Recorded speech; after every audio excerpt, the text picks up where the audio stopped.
How lucky am I and how lucky are all of us right now to be chatting with two legends of music, two rock and roll Hall of Famers, the great Larry Graham and Jerry Martini. We are here to talk about one of the greatest musical acts of all time, whose music continues to resonate with new generations of music lovers. I'm talking about the great Sly and the Family Stone. And first of all, I just want to say what an honor it is to chat with both of you today. How are you both doing today? Larry, where are you right now? I am in Minnesota, just about a half hour west of Minneapolis. And is this a studio that you're in with all your records on the wall? I'm actually at home. Fantastic. And Jerry, where are you, my pal? I'm in my dining room. My wall is covered with pictures also and gold records, but they're not behind me. Gotcha. Well, I want to take you both back to the early days before Sly and the Family Stone was Sly and the Family Stone. Now, a little birdie told me that the two of you gentlemen met when Larry, you were 14 years old, and Jerry, were you maybe 18 years old? I was 18, yeah, I'm 4 years older. Where did you all meet? We met at Redwood City American Legion Hall. We were playing with a band called Al Lewis and the Modernistics. Al Lewis later became Al Rapone of the Queen Ida band. That's his sister. Zydeco band, right? Yeah, Zydeco. Larry, do you remember that group? Oh yeah. This was before I started playing bass. Yeah. I always thought I was going to be a guitar player. So I was the lead guitar player in the band. And Jerry could kind of maybe tell you the story about how it worked out with me playing lead guitar. I'm sure you were a great guitar player. Larry, he is a great guitar player. He's a great all-around musician. He plays drums, plays keyboards. A lot of the Sly and the Family Stone played multi-instruments. In fact, I think all of us do. But anyway, Larry, being only 14 years old, we were playing it was a bar. I was too young, but I was 18. Larry had to stand behind the curtain, and Al Lewis would pretend like he was playing lead, but it was Larry playing all the leads. And Al used to do his act where he would scoot across the stage and everything, but Larry was the guy who was playing lead guitar on that at 14. Wow. And Larry, what was the music like? What kind of was it rock and roll or jazz? Yeah, we kind of played a little bit of everything. And I was asked, how did I feel about, playing behind the curtain while someone else looked like they're actually playing. And for me, I was just happy. I'm 14 years old. Jerry's 18. Everybody else is older. So I'm playing with a bunch of grown-ups, so to speak. So to me, it was like a privilege. Sure. I felt honored. I mean, to even be in the building. So behind the curtain wasn't a big deal for me. It's like, well, this is where I'm supposed to be as long as I can play. And so it was great. So Jerry and I connected way back then. Wow. Absolutely. Did you both at that age already have the bug that you knew you wanted to have a life in music? Oh, yeah. Yeah, me too. Yeah. I had, the previous year, I had started my own band called the Five Riffs. Mm-hmm. And we had a record out that was, it was played locally. It wasn't a national hit. But in that band, everyone in my band was older. Again, this was before the bass. I'm playing guitar. Sure. And so I was locked into music. My mother was a musician. She played piano, and my dad played guitar and sang. And so I was, music was in my blood. And then when I was 15, my mother and I started working together, and that's when I started playing the bass. So Larry, the switch from guitar to bass is really a pretty important moment for you and really for all of music history, because in a way, it was instrumental in creating your revolutionary style of bass playing. I mean, there's bass playing before Larry Graham and there's bass playing after. Could you tell us for a second how that happened, how the switch happened? Yeah. So I'm playing in my mother's band. I'm playing guitar. So it's guitar and piano. And we both sang. Okay, that was fine. But then we started working at this club called the Escort Club in Redwood City. And they had an organ in the club that had bass pedals that went halfway across the organ. Sure. I learned how to play the bass because the notes are the same as the keyboard. You just got to do it with your feet. So I learned how to play the bass pedals with my foot at the same time playing the guitar and singing. And now we had bottom. And so it sounded bigger, you know, piano, guitar, bass, and drums. But then we got used to that. And then the organ broke down. And now we sounded empty because we missing that bottom. So I went down to Music Unlimited in San Leandro, California, rented a St. George bass, which I don't even know if they're around anymore. And I rented it because I'm figuring, well, as soon as the organ get repaired, I'm taking this bad boy back and get back to my guitar. But as it turned out, the organ couldn't be repaired. And so I got stuck on the bass. But then a little later, you know, we're doing this bass, piano, and drums now, which sounded good. But my mother decided, and I don't know if it was for financial reasons or what, but she decided, okay, we're not going to have drums. It's just going to be me and you. Sure. Yeah, I don't question mom because, you know, she's the boss and she's mom. Yeah. So She's a great singer too. it's going to be bass and piano. So now to make up for not having that bass drum, I would thump the strings with my thumb. And to make up for not having that backbeat, I would pluck the strings with my finger. So kind of playing drums on bass. And so to compensate for not having the drummer. So that's how I developed the style. And what was interesting is because I'm always thinking I'm going back to the guitar. Right. I wasn't trying to listen to other bass players who were playing the overhand style. So I'm still listening to guitar players because that's my dream of going back there. So I'm doing this thumping and plucking for a while, and pretty soon that just became the way I played all the time. And you know, you created a whole new style of music. I mean, you use the phrase thumping and plucking. When people say slap bass, same. Do you feel like they're getting it wrong? Like, do you feel like slap is not the right word for it? It's slap too. In Japan, some call it chopper bass. In other parts of the world, they refer to it as different ways, but it's all playing with your thumb and your fingers. It's all the same action. I call it Larry Graham bass. That's what I call it. I'll go for that. Oh, now Jerry, I want to get into your musical history. I know that you started out playing other instruments. You played ukulele and certain things. Did you come from a musical family like Larry did? No, I was the only one, but that's all I've ever done since I was 8 years old. Was your family happy and supportive of you choosing a musical career, or did they want you to do something else? No, my mom, she ran the show, like in most houses, you know, and she kept buying me more instruments, and I just kept learning them. And I played for all the school stuff. My name's Martini, so you know I had to play the accordion.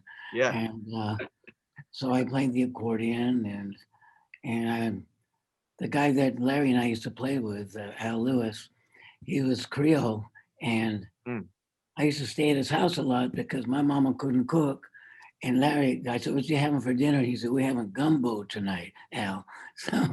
So I stayed at his house a lot, and then I just kept playing and joining band. And I joined a band called George and Teddy and the Condors. We played at the Condor Club. Yeah. In San Francisco, and that led into then I met Sly when we were young still. We were both 19. Sly was the bass player. Okay. You know? But at the first rehearsal, see, Sly was originally going to be the bass player of the band. He brought Larry to the first rehearsal, and it was all over on that. Sly is a great bass player, but he could it was revolutionary to see the way Larry played.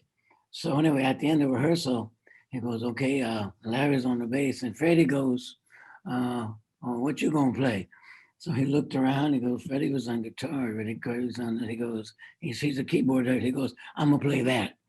Okay. So Sly became, because we had another potential keyboard player named Henry the Chicken Hawk. He was a little guy, smaller than me, and so he didn't get a second call because Sly was the keyboard player, but Larry was the bomb. When we heard Larry, we said, "There's something new going on here," you know. Oh yes. Did either of you guys, Larry or Jerry, listen to Sly when he was on the radio at KSOL? I knew him way before that, Uh-huh. and I used to hang out at the studio, and he used to talk to me when I was on my way out to work at the Tiger A Go-Go at the Hilton, and we used to go back and forth. We talked about having a new band since we were kids, you know, since we were like 19 and 20. Wow. Larry, Yeah. you were a fan of his DJ sets on the radio? Yeah, I Oh, used to cool. love the fact that people could call in and dedicate. Sly, I want to dedicate. That's right. And there was a guy got popular around the Bay Area. His name was Willie Popcorn. And Yeah. because remember him, he used to call in a lot, and people would call in, and maybe they were celebrating something, had a special event, and Sly had a piano in the studio, and he would play live and sing something live. I mean, he personalized his show to his fans, and it was one of his fans that was played a big part in us hooking up because she used to listen to him on the radio all the time. I found this out later on in life, but she used to listen to him on the radio, but she was also a regular at the club where my mother and I were working, a place called Relax with Yvonne, which was a few doors down from the corner of Haight and Ashbury in San Francisco. The famous Haight and Ashbury sign. I could see it in my mind. And so she was a regular of my mom and I. She found out that Sly was going to be starting a band. Sure. And she started calling the radio station, bugging him, "You got to come down and hear this bass player. Come down and hear this bass player." And she just was persistent at it. My mother and I knew nothing about it, didn't know her personally. We found this out later. But he finally, came down to Relax with Yvonne, him and some folks he was associated with, and came down and heard me doing my thumping and plucking slap chopper bass, like grand bass you call it. Yeah. And he liked what he heard and talked to me about joining his band. Well, I've been working with my mom now for years, and I was like, oh, oof. And I talked to her. She said, well, baby, I done been all over the world. And what she has, she's traveled worldwide playing the piano with her. He was famous in Hawaii, Larry. He was really famous. Her mom was very famous. Yeah. They all knew about her when I lived there. At the swing club for years, over a decade. And in fact, I got to tell you a quick story with that. I played a concert in, it was in Long Beach. It was Long Beach, one of the festival out there. And when I came off stage, my wife was standing there with the gentleman. She said, "I want to introduce you to someone that wanted to really come in and talk to you." And I looked, Bill Withers. I'm a fan. Right. And then he tells me the story that when he was in the military, the guys at his base would all the time come and tell him, "There's this lady playing down at the swing club on North Hotel Street that you got to go down there and check her out. Got to go down and check her out." He finally went down to check her out that night, because my grandmother and I went to live with my mom in Hawaii for a year. That night was the only night that me at 11 years old played with my mom, and we had a song that that we made up that we wrote. My name's Larry Graham. I just got in your town, the Boogie Woogie song, right? And that night, Bill Withers was there, and he wanted to tell me he saw me in Hawaii when I was 11. Wow. So that's the club where my mom was. But anyway, back to this lady. Through her persistence, Sly came to Relax with Yvonne, heard me, asked me to join the group. My mom said, I've been all over the world. Maybe this is an opportunity for you. So you go ahead, I'll be okay. And she went on to do a solo That's thing. the first I heard that story, Larry. I didn't see you again until Sly must have told Cynthia to bring you to rehearsal. That's Yeah. the very first rehearsal, because I hadn't seen you because you were about 19 when the band started, right? We hadn't seen each other till I joined the band. Yeah. So when you walked in with Cynthia. I assumed that she just brought you because she heard you, but you just told me the rest of the story. Yeah, it was Sly. Sly came down and heard me and you know, threw out the offer, and I was like, you know, talked to my mom. She said, hey, go ahead, baby, go for it. This might be a shot for you. Because she knew he was really popular in the Bay Area too, on the radio. Yeah. So he was an individual that had something going on, you know. He was well loved all over the place. And so this could be an opportunity. We didn't even have a name at that point. Right. Yeah. Jerry, you were really instrumental. I've watched a lot of interviews with Sly, and I've read quite a bit. I mean, you really had somewhat of a vision of what this band could be, and casting the roles and building this group around Sly. You know, who came up with that idea of it being a family, Sly and the Family Stone? Well, I think it was like well, first of all, half the band was his family. Sure. And so, see, Sly had tried to put a couple of bands together before us. He had a group called Sly and the Stoners. And so, yeah, I have this record. This is music that Sly made before Family Stone. 64, 65. And it's cool, but it ain't the Family Stone, you know. He put that out. The Twins put that out. Yeah, Arnold and the guys from Denmark. Yeah, I saw them. Yeah, well, see, Sly was in the Viscaynes, you know, as you know, before that, and yeah, with the Yellow Moon song, right? Yeah, Yellow Moon. The other side was Uncle Sam Needs You, Boy. That was the other side of it. But anyway, Sly tried to put not Family Stone, but just a Sly Stone group together. And it was called Sly and the Stoners. I said, well, what happened to them? And he goes, well, they missed rehearsal. They would come and they'd get all ripped at rehearsal and they wouldn't show up. And he goes, it just didn't quit. So he gave up. And he decided just to be a DJ. And being a lifelong nudge from my mother, I just kept bugging him and kept bugging him. And he says, well, I'll think about it. He goes, I was playing up in Sacramento at Tom Lyle's place. Back then you get gigs for 3 months. And he goes, I'll send somebody for you when we'll get ready to do it. So when Sly was a disc jockey, he used to, he did the weather. He introduced the weather in San Francisco at 59 degrees every day. He was a DJ.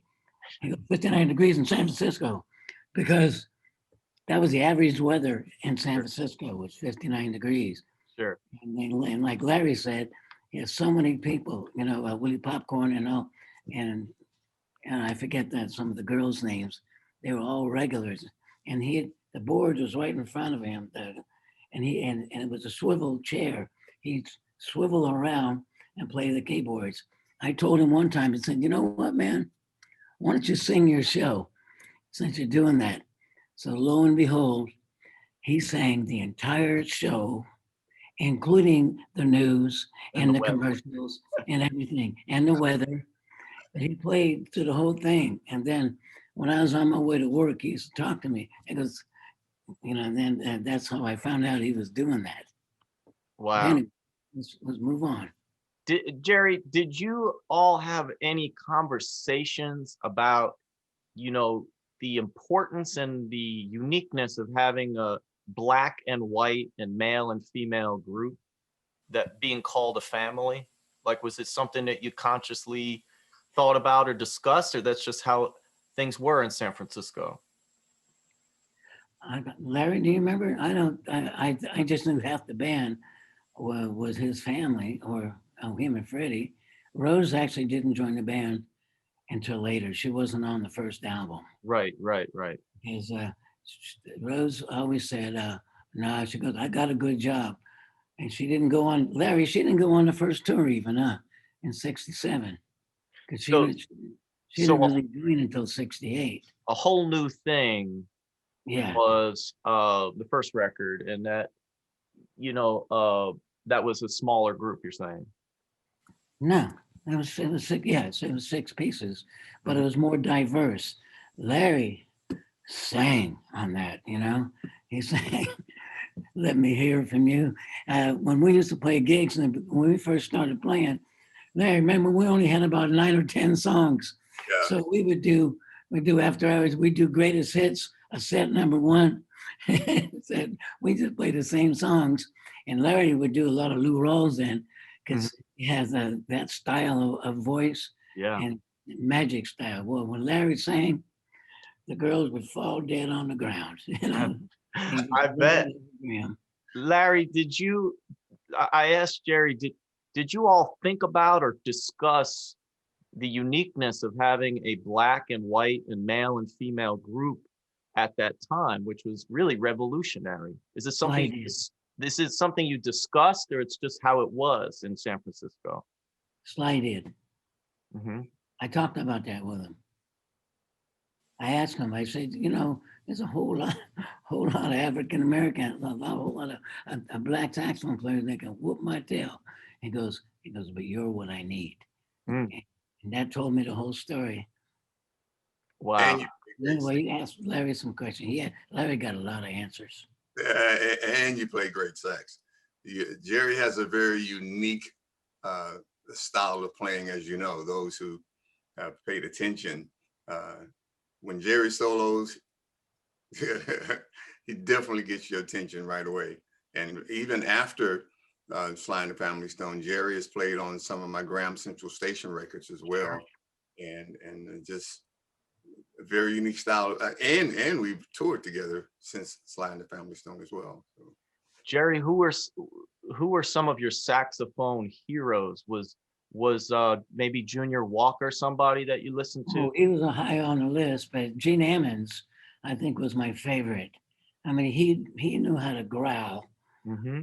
Before Bill Bostic or any of those guys. Gene Ammons, I worshipped him as a saxophone player, and I would never be able to be as good as him, but I play along with his stuff. And what I learned from him is you can say more with 8 or 9 notes sometimes than you can with playing the bebop. I didn't like bebop because there are too many notes. You Too know what I deep. mean? Yeah. Like Miles Davis says, there's music in between the notes, right? That's right. He told a guy one time, "You're playing too many notes." Tell me That's about right. the club called Winchester Cathedral. That was sort of like It was our first gig. the first gig. What was that club like, and what was the gig like? Go ahead, Larry.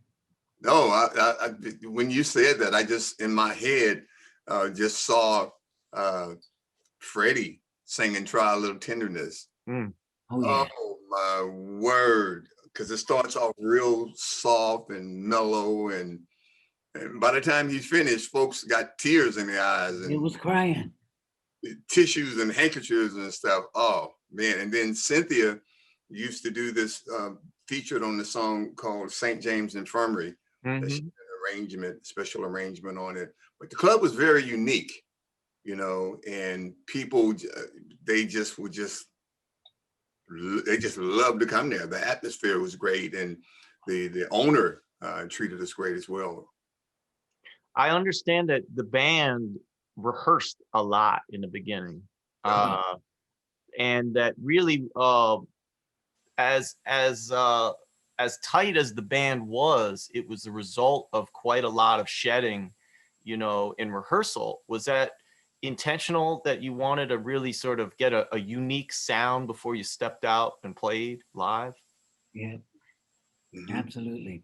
Yeah. Larry, remember when we got out of rehearsal? It was daylight because it was an after hours gig, Yep. and we became the local favorites for all the people who used to come after hours, and that's how we were discovered by Epic Records. Chuck Gregory came in and saw us. He was a talent scout, and he brought David Kaperlik, our first manager, in, and Dave flipped out, you know. And also on that gig, um, Larry sang a song from. I think he did it at that place.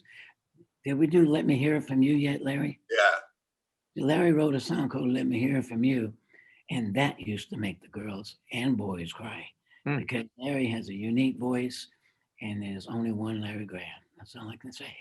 That's true. How did you all decide who would sing what? Because there's so many great singers in the group. Sly. He one thing that I really, really appreciated and still do about Sly is that he allowed each individual, what you could do, he would allow you to contribute. Mm-hmm.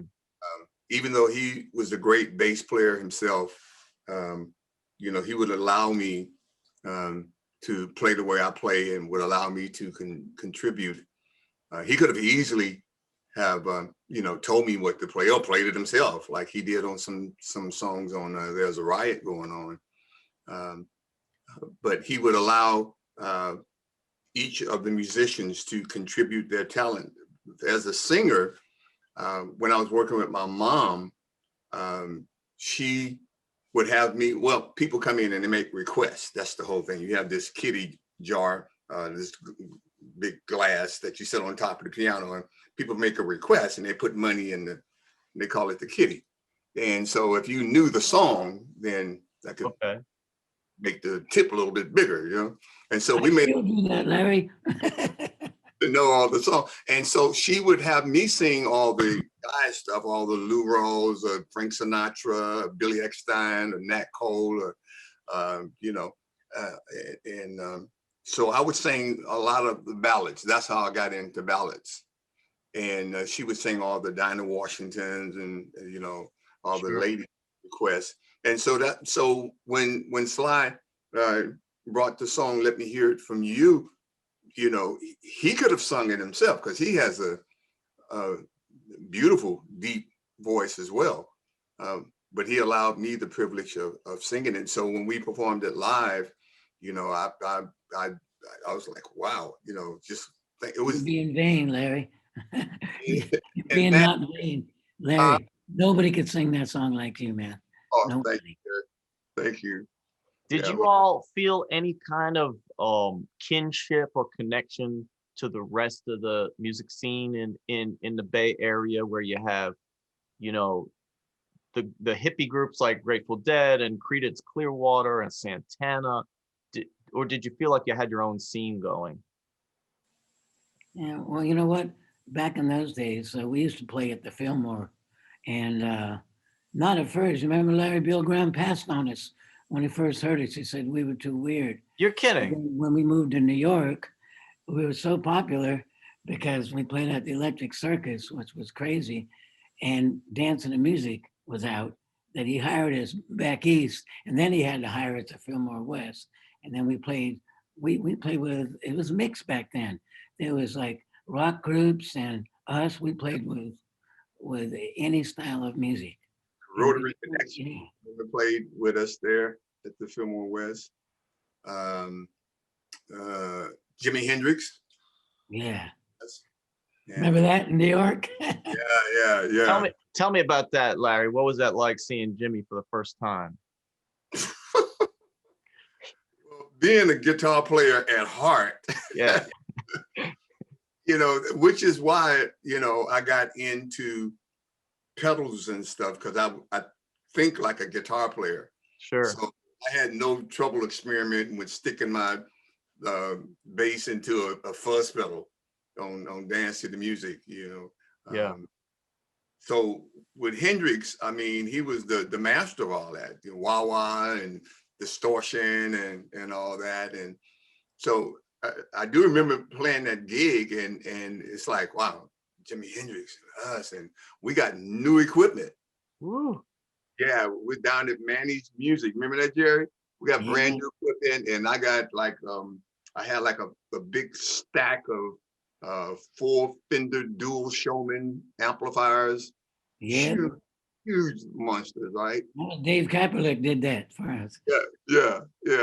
And Freddie had like 4 twin reverb amps. You know, we just had a wall of sounds. Sly had double Leslie speakers, and it was just a wall of sound. I And got deaf. huh? I said, I got deaf. What you say? I really do. I had to get a hearing aid, but they sounded, it was so big, I could It feel was the stage shaking underneath me. it And was shaking. amazing. It was rocking.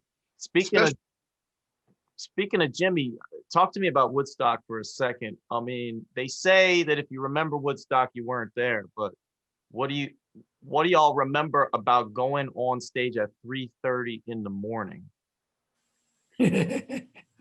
We was tired, but once you go out and you see 500,000 people laying down, you know, you want to wake them up. Yeah. And we did, you know. I mean, what how stood could you not when Larry kicks in that bass? Boy, they was jumping up and down, man. out what got me is we had never performed for that many people before, and the way our show was structured, we would do a number of songs all connected without a break. Right. They're all connected, that first set of songs. And so like we're playing, and you can't really see very far because it's dark. So you can't really see that much. And then you got lights in your eyes and stuff. So vision is limited. So we're playing these songs connected. And finally we come to a break. Bam! And the loudest roar of approval Woo. Oh yeah. heard came rushing to the stage. We're like, whoa, we'd never experienced anything like that before. And so that was, to us, we had did something that we set the bar. Yeah. It must have been, I would say, it's not the same thing, but say, imagine when Michael Jordan took off from the free throw line and slam dunk for the first time. Sure. You got to do that again, right? Yeah. He just set the bar for himself. That night set the bar for us, and now we know we could go there. Sure. And now we wanted that again. So in festivals that followed that was our goal. You know, at the Isle of Wight and different festivals, we had to get there where we were for Woodstock. You know, we set the bar. We know we can do that. We can achieve that level of playing, and we got to do it again. So that became the standard. And another thing that stood out for me is you see a lot of what's going on the stage and in front of the stage, but for me, backstage was super special. All these musicians that we were meeting, and I remember that night, me and Carlos Santana's bass player David Brown became best friends. Oh yeah. We became besties. We met backstage and we just connected, and after that, we would just hang out all the time. But backstage, it was a camaraderie that was going on backstage that it doesn't exist the same way today. There wasn't a feeling of competition. It wasn't like, well, I got to go out there and dust that band, and I got to go and beat that band. I got to go be better than. It was a camaraderie. Everybody wanted everybody to do well. Sure. You know, everybody wanted us to do well. We wanted them to do well. Collectively, we were there to just bring love and peace and joy and happiness to the people there collectively. And we all got to do good. And that was a feeling back then that was I think was unique. Later on, I felt more competition from other situations Sure. than then. But that was special. Sure Jerry, was. Jerry, how it, Troops. Jerry, the music that Sly and the Family Stone was making on those first few records, I'm so curious to know. It's a strange question, but what was the word that you all used to describe yourself? Would you say we're a rock band? Would you say we're a funk band? Would you say we're a soul band? Would you say we're an R&B band? What did you think I you were would doing? say all the above. Yeah, yeah, Okay, we did everything, and that's about we're into different strokes for different folks. That's why we could play for a white audience, a black audience, and we brought into being, especially at Cobo Hall in Detroit when it was a big thing. It's one of the first times you'll see a whole bunch of white people and a whole bunch of black people and no fights, Mhm. you yeah, know, and that is what we as a group, I think, brought to the world was yeah. the fact that we were all mixed, but we were together. We were a family. Yeah. And Yeah. that's what I loved about it. So Except I didn't like, I was scared when we first started and Sly said, Jerry, go play. And I had to go out by myself. Larry, you remember that, man? yeah, I yeah, had to yeah, go yeah, out by myself. I thought I was going to pee my pants, man. And I just shut it off, shut everything off and let the horn play itself. And it was okay. Wow. yeah. I mean, you all brought so much joy and positivity, and to me, this is the reason that that music continues to inspire today. You know, it was a special moment. Sly and the Family Stone was a special moment in music history, and I'm just, I have more questions, but I'll just tell you, I'm enjoying this conversation, and it's just such a pleasure to talk about some of my favorite music that's ever been made by you folks. Thank Uh, you. I wanted to ask you just about the song and the record dance to the music with the famous vocal breakdown. Somebody, one of you or both of you, paint the picture. How did that vocal breakdown come about? Were you all sitting around in rehearsal messing around? Like, how did it happen? It's Sly. Mhm. In Yeah, fact, they told me that the lick that they did, it wasn't in, it was only in the middle. They didn't have it, they put it in the beginning when they were mixing it down. But I asked Sly, so how you guys come up with that? He goes, we just did that in church. We used to do stuff like that in church. He goes, and a lot of times we couldn't remember the lyrics, so we would go boom, boom, dong, dong, dong, dong. And they just do stuff like that, you know? And, uh, and Larry, how did your famous line come about? well, that was my assignment. The bottom. Somehow I got the low notes. I was assigned the low notes. Larry, So you are not getting out of this interview without doing that for me. what? I'm Come going on at now. bottom so that the dancers just won't hide. Yes, I can die. Iconic. I can die a happy man. Uh, This is why I find it so interesting that you said that Bill Graham thought you were too weird. I don't get it because he would have, the electric banana and the strawberry alarm clock and all these psychedelic groups, but Sly and the Family Stone, the music is simple. I mean, it's like, as you say, sing a simple song. They were simple, amazing, catchy songs for everybody. Why do you think he thought it was too strange? Like, what was it? Was it the integration of the group, do you think? well, I think that we also looked different too back then. Mhm. We were dressing different than other people, and as you could see over the years, the way we dress started to influence some other groups as well. Even some groups that were accustomed to wearing maybe matching uniforms or suit and ties. Some other groups we were able to influence. So we looked different. Our hairstyle was different than other folks that were out there. So our clothes, our grooming, our hair, all of that.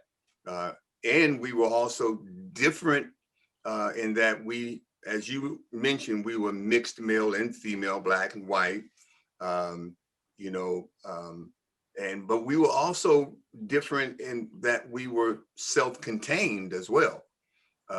During that time, to have a singing group out front with a backing band was pretty common. You had a lot of singing groups, and then you'd have a backing band. But we were the singing group and the band. Sure. That was different too. So there was a lot of things that was different about us, that was unique, that it just took a minute for, you know, him to just be ready for all that, you know. It took a minute for other people as well, but when they got into it, then they loved what was there. But when something comes just out of nowhere and it's just totally different in so many ways, it takes a moment to adjust. And we didn't let that throw us. We didn't change the fact that we looked different. We didn't change musically. Of course, we didn't change anything musically, but we actually got deeper into our clothes and our hair and stuff, as you can see, as the albums progressed from the first one on through. But in time, like I said, people accepted it. Promoters accepted it. Most of all, the people that love that music definitely accepted it. Jerry, the Stand album, which is my favorite one, it seems like the early records were all about joy and let's have a party and just this sort of pure explosion of musical energy. But the Stand record starts to have a little bit more social consciousness to it. Is it something that you discussed, or it was just sort of steeping in? It was a theme pretty much for all the colleges. It was during the tumultuous 60s and everything, where there was a lot of unrest and everything, and the Ohio, when they came in and killed all those students. But it was about stand. It's about, in the end, you'll still be you. If you listen to the words to stand, they're self-explanatory, and you just want to stand up for what you believe in, you know, and then that included everything. That's how our band started. Sly was he was a good leader, especially when we first started. You know, he was way advanced, way ahead of his time. In fact, when we were about 19 and 20, I used to go over to Sly's house after our gigs down on Broadway, and he pulled out 2 binders full of songs. I think a lot of them got lost, but he had so many songs and so many ideas. A lot of his ideas were squashed by the record companies, which I hate to say, but they weren't. That's why our first hit, Dance to the Music, he wrote that. He goes, okay, I'll give them what they want.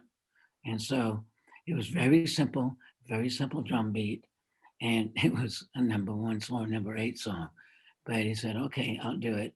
But his ideas were so advanced from the rest of the musical crew, you know, in the business. So when we did Stand, that became an epic standard, and all the colleges used to play. And whenever we played Stand, at all the students would late matches or whatever was popular then, Bix. I'm not sure if they had Bix, but that's the story on that. I mean, those songs, Everyday People Stand, I have heard these songs just over the last year at some of the Black Lives Matters protests being played. We have performed them on our show here, Tough Cookies, because the messages of everyday people, they resonate, and they will always resonate. That's right. Larry, the song, Thank You for Letting Me Be Myself Again, the riff. Tell me how that came about. Were you just messing around one day, or what happened? Well, as with all the rest of the songs, Sly wrote it. He's an excellent writer, musically and lyrically. But again, going back to what I said earlier about allowing folks to contribute what they do, thumping and plucking was what I did. That's why he wanted me in the band for what, you know, my style of playing. So this was actually the first hit record that my thumping and plucking was featured on. Yes, right out front. Yeah, yeah, and he allowed me to contribute my style. So I'm thankful for that. Even some guitar lines that Freddie would come up with. Nobody was playing like that. I mean, his structure of chords and stuff, and some of his licks that Sly allowed him to be himself and contribute. Some beats that Greg Errico would come up with, like on Thank You. That's a very unique drum beat. There weren't drum beats out like that, or even like on Dance to the Music, that drum beat. The drummers weren't playing like that. But again, being allowed to contribute what we do. And so I was a genius, not only at writing, but also in allowing and recognizing what we could contribute and allowing us to do that. I want to ask you, you mentioned there's a Riot Going On record, which, not that it matters, but Rolling Stone magazine always has this as one of the greatest albums of all time. And it seems like a record that continues to resonate with people today. And there's so many hip hop songs that, is that it right there? You pointed to? Right there. It's such a revolutionary record. And it's dark. It seems like every record that Sly and the Family Stone put out, they went like a decade ahead. It progressed like a decade ahead, a different sound, a different look, right? I know it was a difficult time in the history of the band, but do you guys look back on that record and think about what a musical masterpiece it is? Or do you think about the difficulty of making it? I think about the music itself, and I think about the when you play together in the studio like that. I mean, later on we got more into overdubbing, more like on the Riot going on. But when you're in the studio and you get a chance to play live, where you're looking in each other's face and you're grooving with each other, that's a different feel. It's more akin to and more related to playing on stage, except you don't have the audience there. But the feeling among band members is the same. If I'm looking over at my fellow musicians and they grooving, I mean, it makes everybody just play better to me than you would just playing alone, adding to a track that already exists.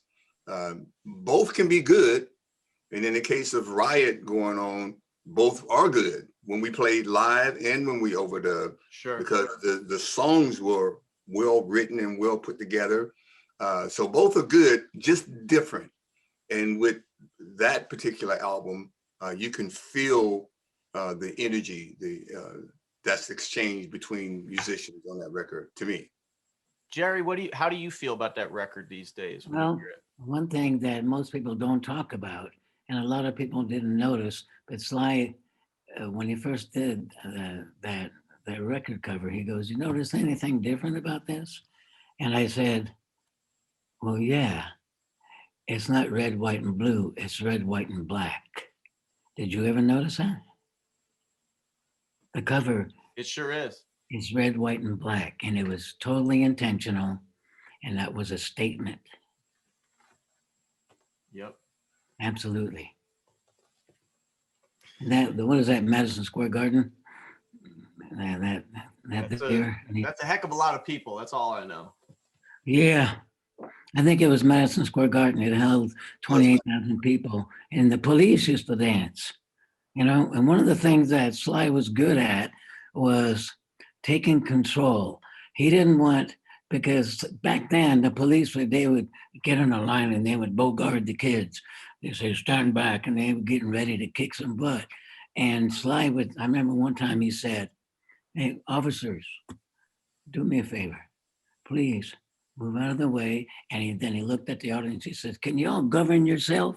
And people said, yeah, we can. He said, okay, look, some of you guys be in charge and don't let anybody get out of line. Don't rush the stage. Be in control.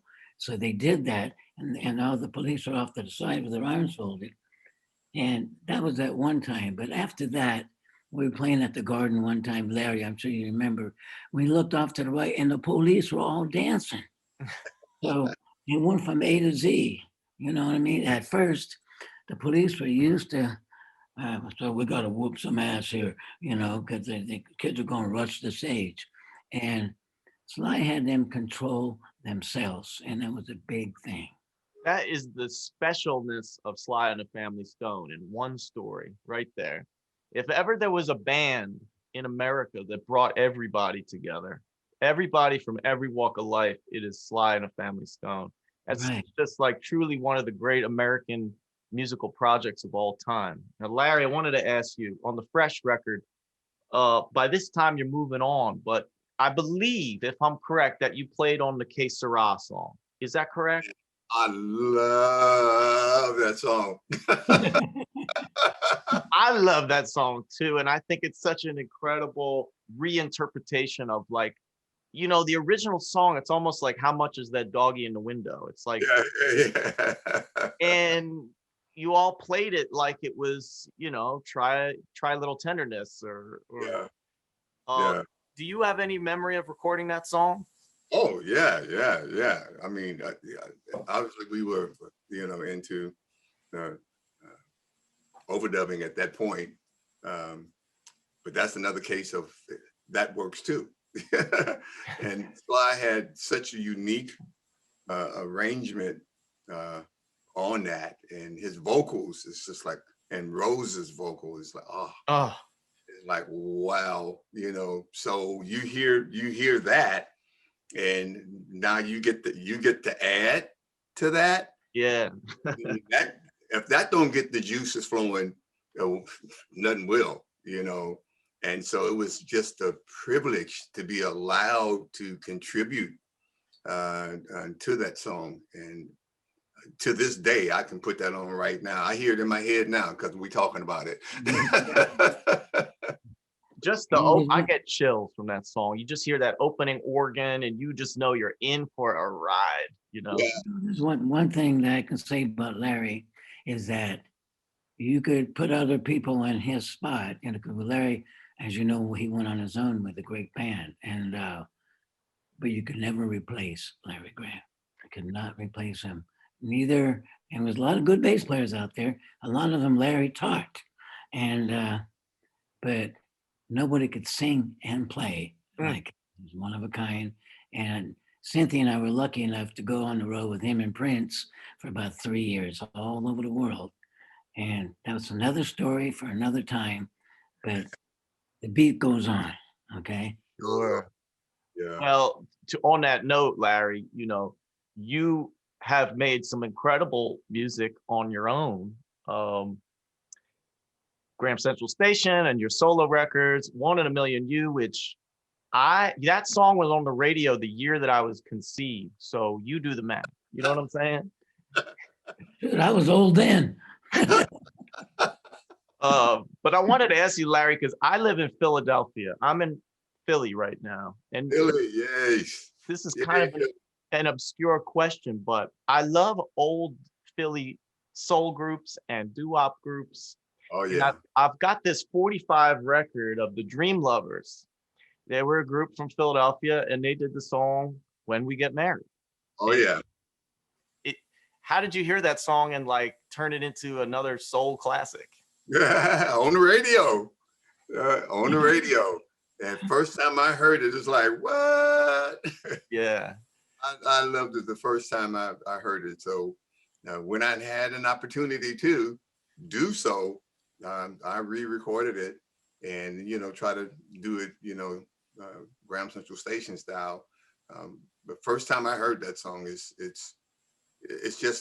just got everything, you know.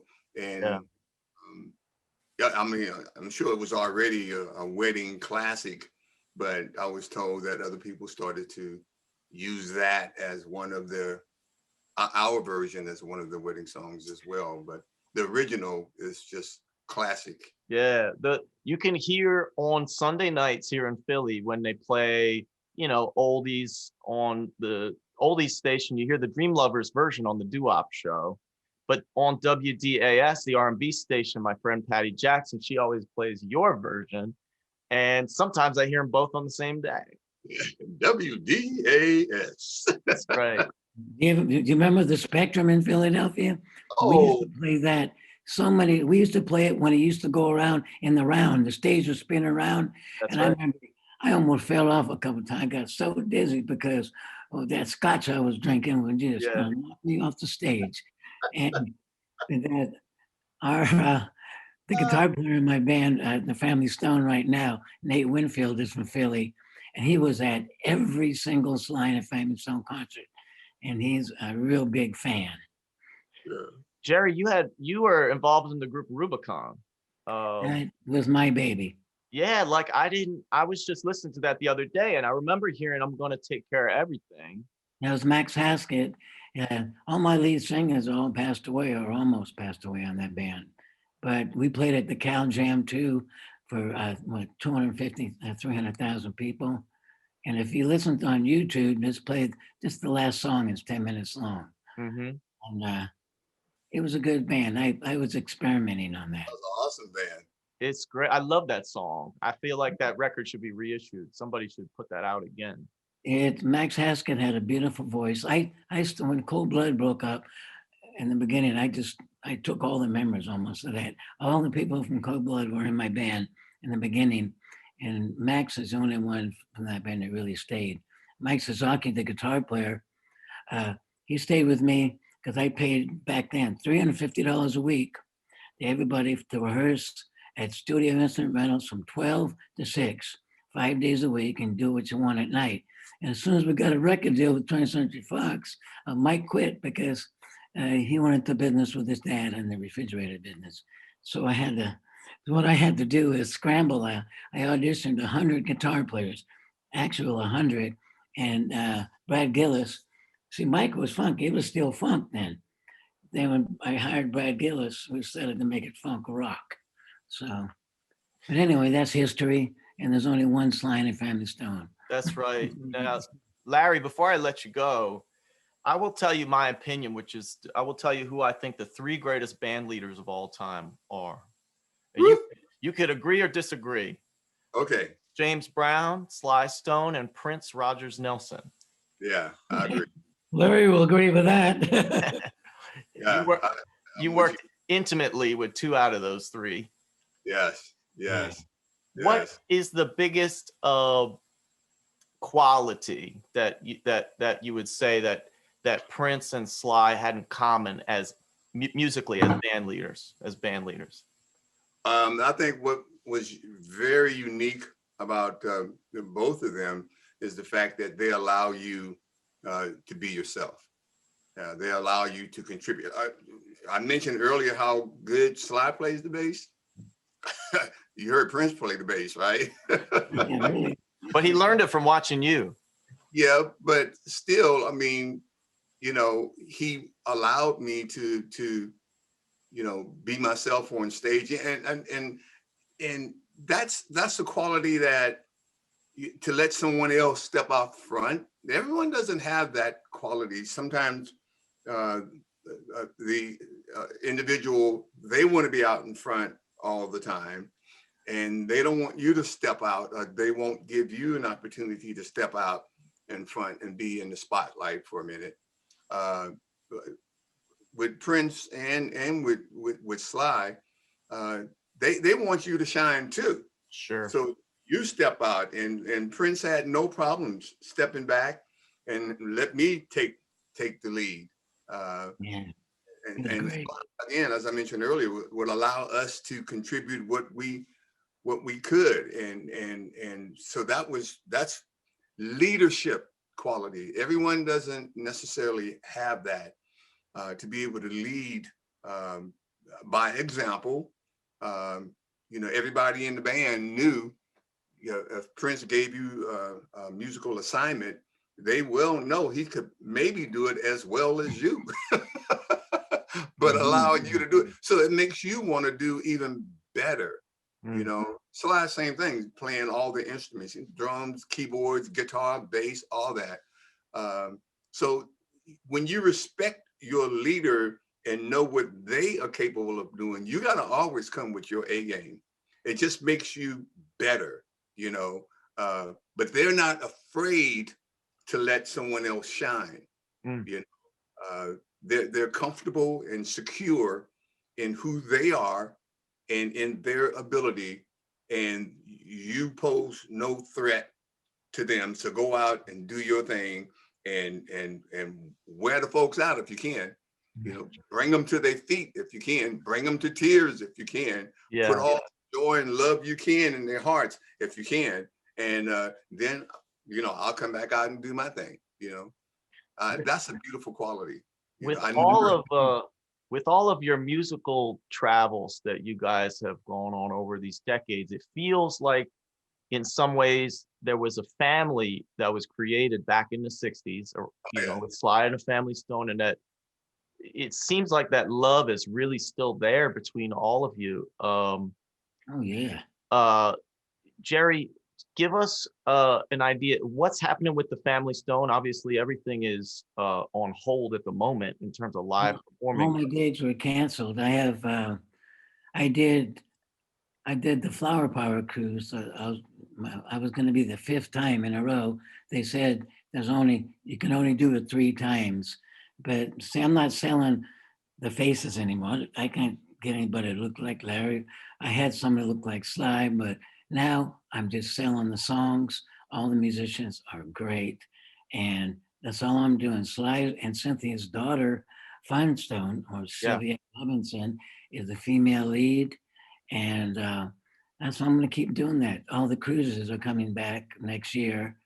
And all the casinos, I'm doing casinos still now. And all of the outdoor festivals. And so I'm going to bop till I drop. And I'm not going to bring out my music on that, you know, because mine are not as good as Sly. I'm just going to sell his songs until I can't dance no more.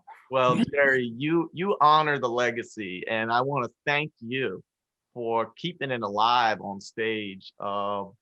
These songs are so important to so many generations of people and so many different kinds of people. It's important that they get played, you know. Jerry does that too, though.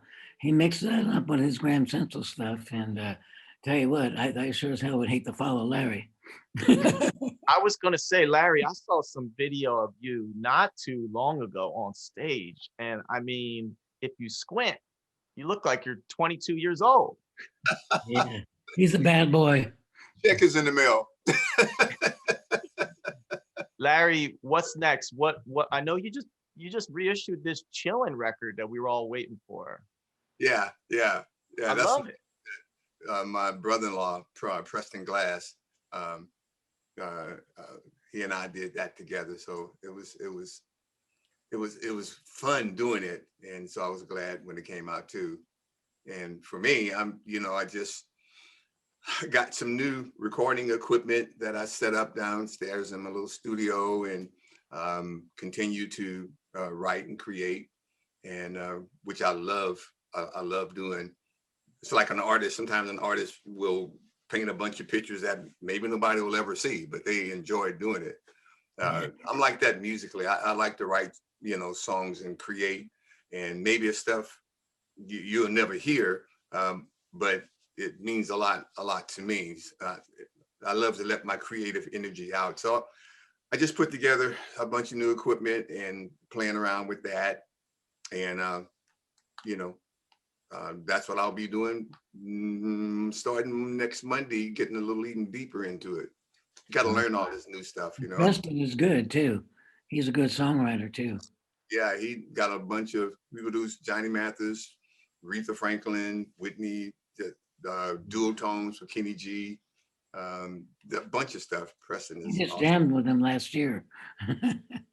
Yeah, he's an awesome producer. You said it, Jerry. Bop till you drop. And I just hope that both of you guys can continue giving us your musical gifts and your spiritual gifts.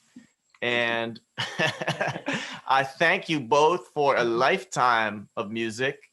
You're welcome here on this Tough Cookie Show anytime. I hope that we can all get together and get a cheesesteak together here in Philly. Ooh, Philly cheese. Or whatever the heck you eat in Minnesota. I don't know what you people eat out there. Well, my guitar player, Nate, knows all the best places. And when I played in Philly the last time, Yeah. it was amazing. And I got to say, the Rock and Roll Hall of Fame, I am keeping in close touch with them. They treat my band. They have a limo pick us up. We go underneath to the vault. They showed me my clarinet I played on Dance to the Music. Wow. I had it on there, and it's just wonderful. I love the Rock and Roll Hall of Fame and all the changes they've made to it. And I've enjoyed the privilege of being able to play for the grand opening. Ready, huh? When they had the grand opening with Yeah. I got a chance to play with Parliament Funkadelic. Yeah. That was a lot of fun. That was a lot of privilege. But Jerry has been back to the Hall of Fame museum since then, and he's told me enough to where he got my juices flowing again. So I got to get Gotta go, Larry. all the new stuff. Yeah. Well, I hope to see you both there. The Rock and Roll Hall of Fame is collaborating with me. They asked me to do these interviews and they said, who would you like to interview? And the very first thing I said was, if you can get me in to talk to the Sly and Family Stone group, that would be my absolute dream. So thank you for this time. Thank you for your music. Thank you for your hearts. Keep it up. I wish you nothing but health and success and joy for you and all your family. Thank you so Take much. care, Larry Graham, and thank you, Jerry Martini. Talk to you, Larry. Bye.